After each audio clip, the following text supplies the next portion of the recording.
Here we go again. The fat girl's gotta eat.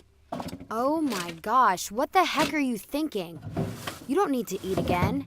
You are so fat. You're ugly. You don't deserve food.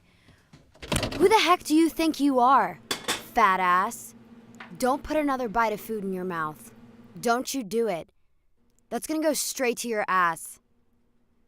You look so ugly. Nobody's gonna want to be friends with you. Don't crack the egg. Are you stupid? They're all gonna know that you ate lunch today. Don't eat. You can see every single pound on your body. You don't deserve to eat today. You don't deserve to eat tomorrow, the next day. You don't deserve anything. Why are you cooking? Do you know how many calories are in that? Do you know how many grams of fat are in that? There's like no protein in that. Not nearly enough. You can eat protein, no fat, no carbs, that's it. Your body does not need any weight. You're so ugly. Ugly. Yes, you're ugly. Did you hear me? You're ugly and you don't deserve to eat.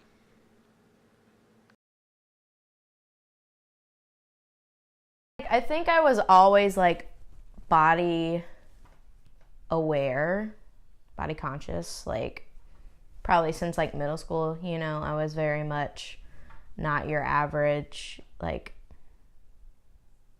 girl, I guess you could say. In middle school, I was very like what society would label you as, like a tomboy basically. I had a pretty strong awareness that how I looked and dressed was a lot different than like how other girls like looked and dressed, and they made it apparent to me, you know.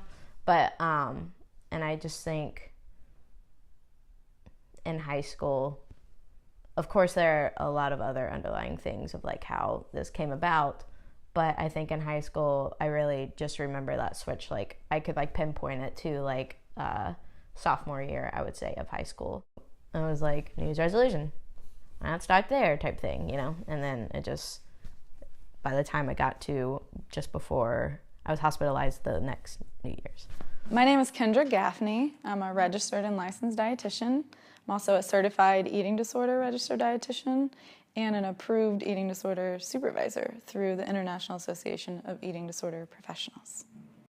Most people, if they're even going to get diagnosed with an eating disorder, it's about 70% that will fall into the OSFED category, which is other feeding and eating disorders, because they don't fit the exact criteria for anorexia, bulimia, or binge eating.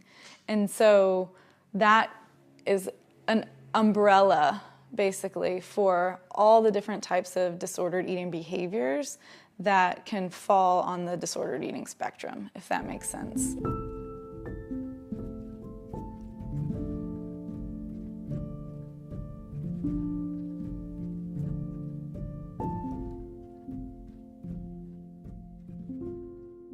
I have noticed in the last 5 to 10 years, I'll say, that mental health is a much bigger topic that we discuss.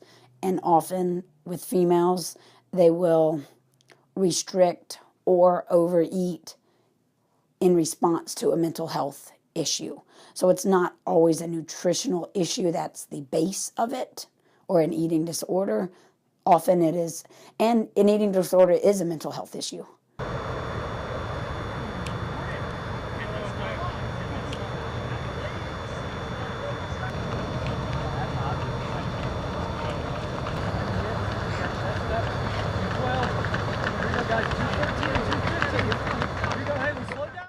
Within athletics, there's certainly some higher rates of disordered eating, and especially in certain groups of athletes. So the ones that have anything that has to do with aesthetics and physique, so gymnasts, wrestlers also have, because they have to be in a certain weight class, so there's more disordered eating there. But then when you look at endurance athletes, cross country and track tend to have much higher rates, just because to run, you have to be a certain, well, you have this perception that you need to be a certain weight.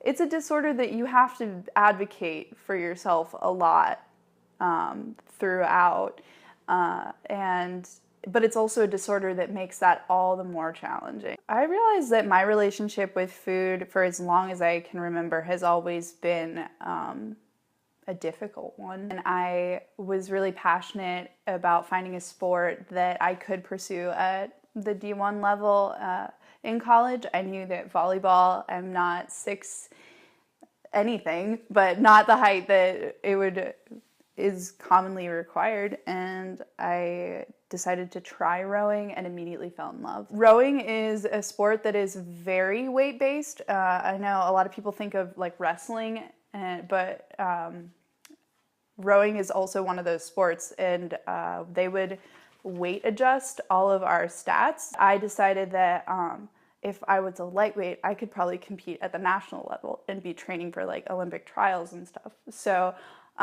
again, that was all very distorted and just perpetuated my my eating disorder, or the notion that I had a reason to continue engaging in behaviors.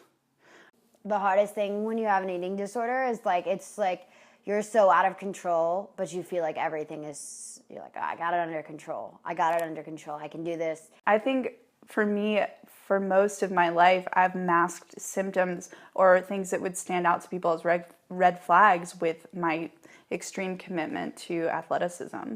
You know, people don't question why you're working out for 5 hours a day, or it's just anything like that. It's totally condonable or permissible when you say that you're committed to something like a sport.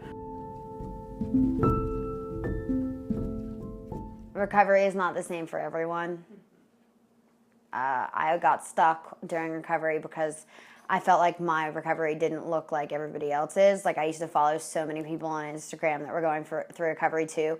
And I was so mad because I was like, you know, like, I want my recovery to look like theirs, or like, you know, like they look better than me going through recovery. But it's just like, you know, it's all on Instagram or social media. And so like, I was only seeing really a fraction of their lives. I think one thing that gets missed is that eating disorders are the #1 killer in all mental illness. They have the highest mortality rate of all mental illness, which is huge. They thrive in secrecy, and so I think it's challenging to find it until it's further along. I think everyone should be informed about eating disorders. I think there needs to be more education about it because it's important, and there's a huge majority of people that are struggling with disordered eating and eating disorders. I mean, over 40 million people. That's a lot of people. And knowing that there doesn't need to be shame associated with it. People go around saying, I have diabetes, and I just got diagnosed with cancer. And they're not feeling like that's a direct hit to them, but oftentimes when people are speaking about eating disorders, they feel like something is wrong with them. And I think it's important to know that there's nothing wrong with you.